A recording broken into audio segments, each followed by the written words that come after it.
Trailblazing ballerina Misty Copeland is blending art and activism through her latest project, Flower. It's a 28-minute film that pays homage to black silent films of the 1920s. Flower premiered at Tribeca Festival, and you can see it this Saturday at Lincoln Center.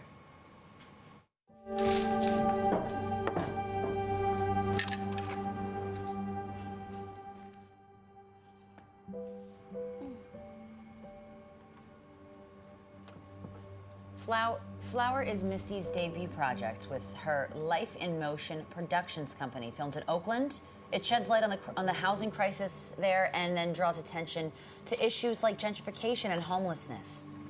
Misty produced and starred in the film, making it her first performance since the pandemic and becoming a new mom. I'm sorry, I am so entranced by watching this. I forgot to read the words. Hello, Misty Copeland. I know, we both Welcome just back. forgot how to speak. Thank you for having me. Congratulations. Thank you. Before you leave, you got to follow us on On the gram. If I don't already, I might. You never know. You never know. How have you been? I've been busy. I've been great. I've got a lot of stuff going on. I know. I saw you literally last Thursday. Yes. Walking the red carpet in the sea of humanity. You stood out like a flower. Oh, thank you. Oh, that's cute. It was for like Water for Chocolate. Yes, American Ballet Theater, and they just opened their summer season. And it was great to be there and cheering my colleagues on and seeing this incredible new production by Christopher Wheeldon. Yeah, it was wonderful. Yeah, there were a lot of ballerinas in the audience. Yes. Me, the mere mortal, during halftime or intermission. She keeps calling it halftime. You can't take the sporty spice out of the sporty spice. I kept looking behind me and I'm like, that is not a mere mortal. That is a dancer. I'm in a sea of dancers. It was a show, and then it was a show. It was a show, and then it was for Marysol. Exactly. But we're here to talk about Flower. Yes. Talk to us about the inspiration for this film. Why decide to explore this topic and in the way that you decide to explore it?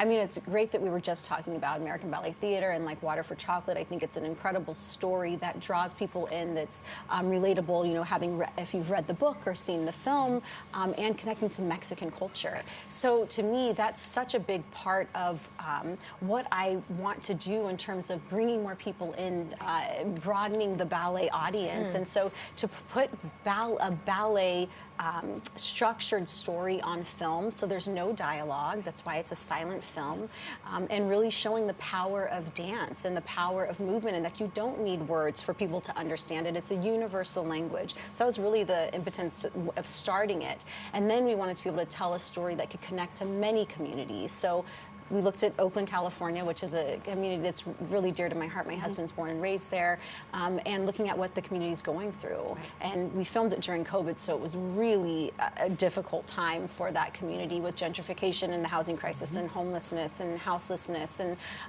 to be able to tell a story that's really reflective of what so many communities in America are experiencing. It's at its core very relatable, no matter where you are in some way, shape, or form. Yes. But I wonder if you might be able to talk to us about the approach in the creative process of translating ballet into the medium of film, and if there were any sort of challenges unique to just that might have come along with it.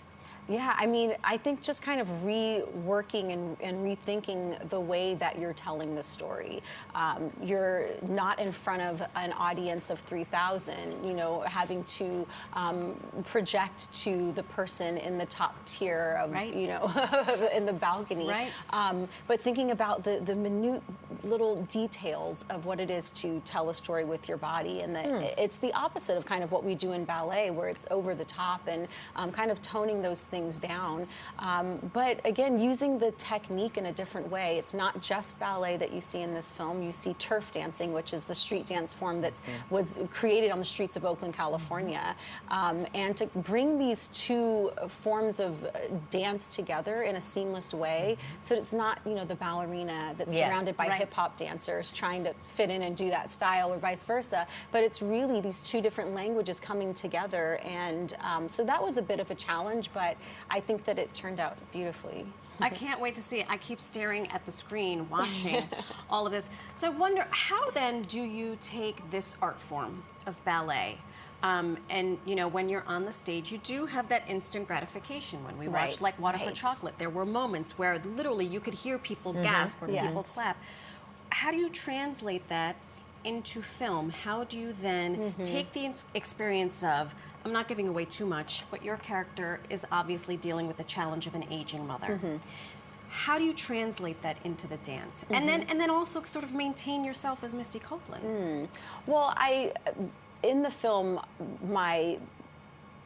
it wasn't my intention to maintain Misty Copeland. Yeah. I'm really portraying a character, as I do in every ballet that I'm performing.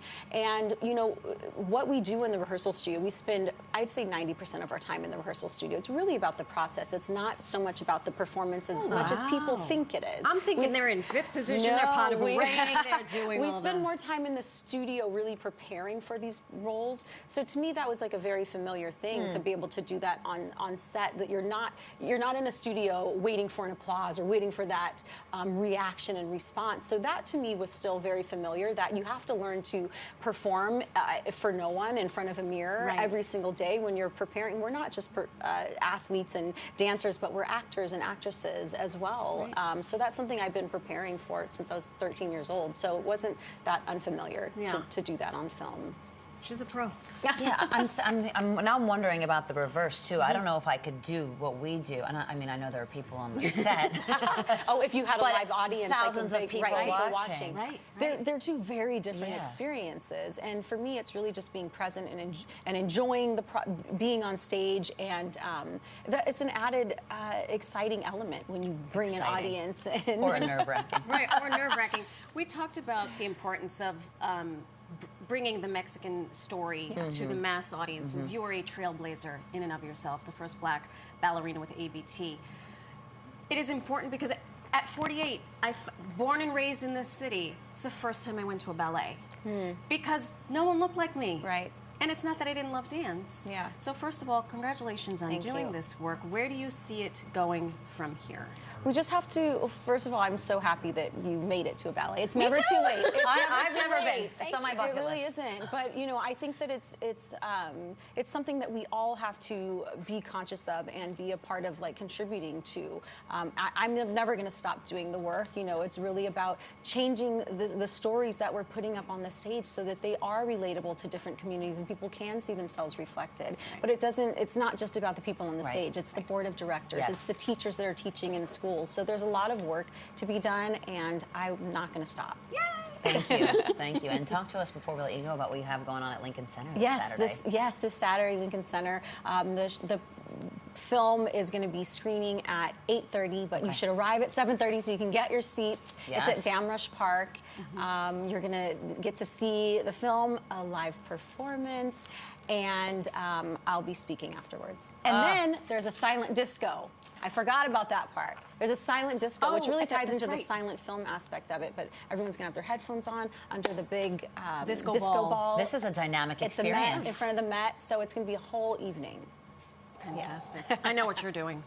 Yeah, there we go. Misty Copeland, congratulations. Thank you. On everything you've done and everything you have yet to do. It's always great to see you. Thank you so much. Thank you for gracing us with your presence. All right. Well, still ahead, we're introducing you to the adoptable dogs who are in need of a forever home and a new leash on life. That's coming up in just a minute. My favorite day, Thursdays. And actor Christopher Convery joins us live with the scoop on his latest role in the turbulent thriller, Prisoner's Daughter. Very ominous. Plus the wine guys. Are they here? They're here. Uh-oh. Hi, fellas. Oh, my gosh, they're in a vineyard. They brought their vineyards in. They're here. Cheers. They're going to give us the best white wines for summer at all price points. Lucky us. All that coming up after the break. We'll be back. Look at the little swirl, sniff, sip. I love it. I love that.